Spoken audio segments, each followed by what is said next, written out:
பிகினர்ஸுக்கான சின்ன டிப்ஸ் தான் இந்த வீடியோவில் நம்ம வந்து பார்க்க போகிறோம். இப்போ வந்து பார்த்தீங்கன்னா ஒரு சாதா ப்ளவுஸ் வந்து நான் வந்து தச்சிருக்கிறேன். இதுக்கு வந்து பார்த்தீங்கன்னா ஊக்ஸ் வந்து கட்டுறதுக்காக நான் வந்து மார்க் பண்ணணும்.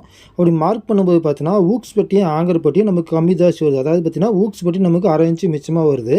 ஆனால் இதே வந்து பார்த்தீங்கன்னா ரெண்டுத்தையும் ஒன்று மேலே ஒன்று நம்ம வந்து வச்சு பார்க்கும்போது ஊக்ஸ் பட்டி ஆங்கர் பட்டி ரெண்டுமே பார்த்தீங்கன்னா கரெக்டாக இருக்கும். பார்த்தீங்கன்னா மேல் பக்கம் கழுத்தும் கரெக்டாக வந்து ஜாயிண்ட் ஆகும், கீழ் பக்கம் இடுப்பும் பார்த்தீங்கன்னா ஜாயிண்ட் ஆகும், கொஞ்சம் கூட மிச்சமாக இல்லை. இந்த மாதிரி சரியாக இருக்கிறது நமக்கு ஏன் கம்மி ஜாஸ்தி வருது அப்படின்னா, எப்பயுமே வந்து ஊக்ஸ் வந்து நம்ம வந்து மார்க் பண்ணும்போது ஆங்கர் பட்டி வந்து கீழ்ப்பக்கம் இருக்கிற மாதிரியும் ஊக்ஸ் பட்டி வந்து பார்த்திங்கன்னா மேல் பக்கம் இருக்கிற மாதிரியும் நம்ம வந்து கரெக்டாக வச்சு நம்ம வந்து மார்க் பண்ணணும். அதாவது இப்போ நான் காட்டுறேன் பாருங்கள், அந்த மாதிரி ஆங்கர் பட்டியை கீழ்ப்பக்கமாகவும் ஊக்ஸ் பட்டியை மேல் பக்கமாகவும் வச்சு நீங்கள் வந்து மார்க் பண்ணிங்கன்னா ரெண்டும் கரெக்டாக இருக்கும்.